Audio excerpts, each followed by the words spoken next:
I like to hide bases. That's no secret, I've made multiple videos on it. However, in today's episode, I've got a few more that I've not shown you before, and maybe you'll know these, and maybe you won't. Now, everything I hold very close to my heart is in a secret base inside this mountain. Ignore that for now, we'll get back to that later. But there are multiple ways, I've got about 4 or 5 ways to get into this secret base, and maybe some of them will be useful to you if you wanted to have a secret base entrance. Right, let's begin. So, the first one uses elytra and, of all things, an ender pearl. Now, this trick isn't easy to pull off. Basically, a while ago, I discovered that you can essentially phase through a single slab by using a well-timed ender pearl. Now, I'm a pretty confident flyer, and this doesn't always work for me, so I imagine that some people may struggle with this. But essentially what you do is you fly, and as you hit this, you fire an ender pearl. The trick is to make sure you have momentum. So, let's give this a go and see if I can pull it off. No. You gotta fly it relatively quick, and just as you touch it, you can fly through it. So, it's a very well-timed ender pearl along with a very fast rocket. So what I've done is essentially used this trick, and using a well-disguised, naturally generated cliff, I have got myself some slabs right there. So, let's see if I can do it again. Oh, absolutely, hello there. Absolutely nailed it.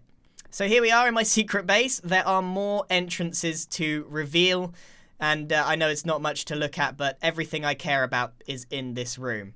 Moving on to the next entrance method. Some of you may have heard of this before, but we essentially are going to be using the ender pearl again. Now, to get into my base, I have to remember the secret block, which I must admit, I don't think I can remember. Is it this one? No. You know, these videos would work a lot better if oh, there we go! If I could remember the secret block. So, how did that work? Well, some of you may know this. I, in fact, learnt this trick from Etho. Basically, what we have is we have a bubble elevator column. You place your ender pearl inside it, and it floats there pretty much forever unless something goes wrong.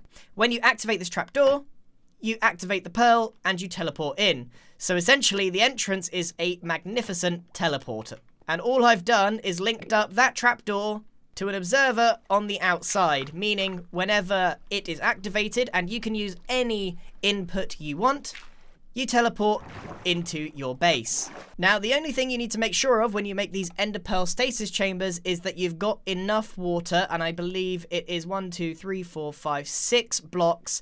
Otherwise, the ender pearl will hit the bottom and you will teleport. So there we go.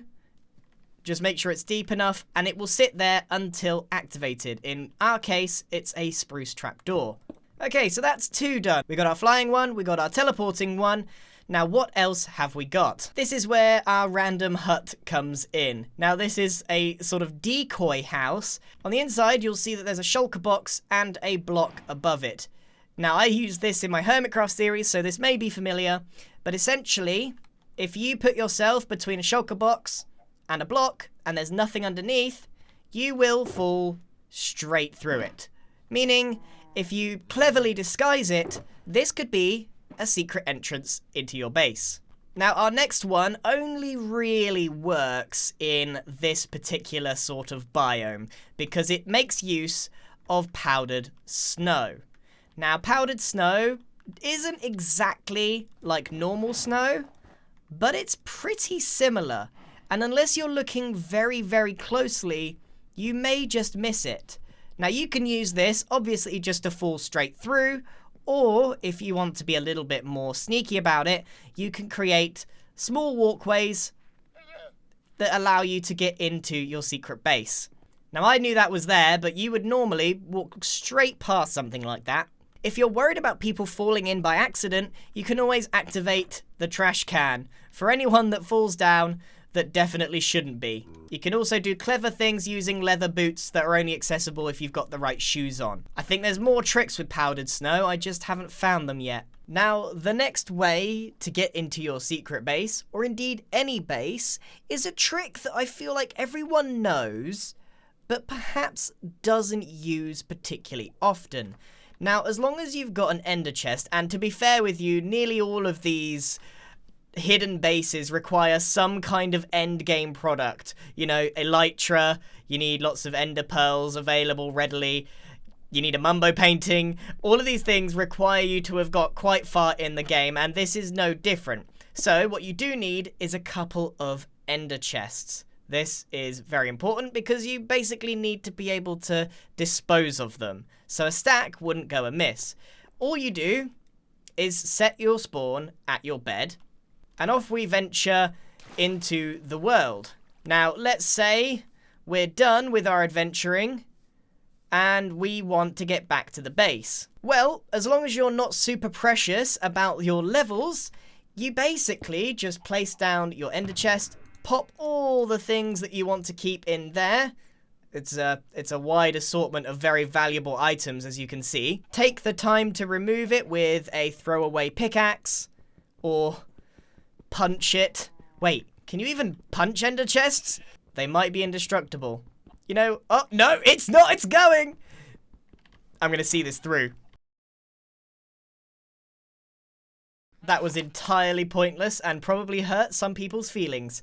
So all of my items are safely in the Ender Void, and then all we have to do is die. And we respawn back in the safety of our secret base. Now, obviously, the benefit of this is that you can do this anywhere in the world, even if you're a million miles away. But obviously, there are some downsides that you will lose your levels and you will lose an ender chest inevitably. Pretty cool, and I think a technique that's often underutilized. Now, there's one last one that I want to show you, but it's, how do I put it? Frustrating. This last one is a little bit frustrating, and it actually works best if you have a cave base deep underground, because using the chorus fruit will select a random area around you to teleport into. Now, you can obviously use this to teleport into your secret base. However, there's lots more options than just my secret base. What I've got just to demonstrate this, and maybe with a bit of luck we'll get in, is imagine this is your mine shaft, and then you just eat the chorus fruit and fail. See, if you were underground and there was only those blocks available, you would teleport straight into your base, as that's the only blocks there. So let's see if we can get in with a little bit of luck. So this one is a little bit on the frustrating side. Let's play how many chorus fruit is this going to take. Hey, okay, there we go. So there are some interesting ways to get inside a secret base, secret room, whatever you like. I sincerely hope that at least one of these is news to you and gets you excited about hiding your base. If somehow you knew every single one of these, colour me impressed, and thank you for watching the video anyway. So thank you very much for watching, everyone. I hope you enjoyed it, and goodbye.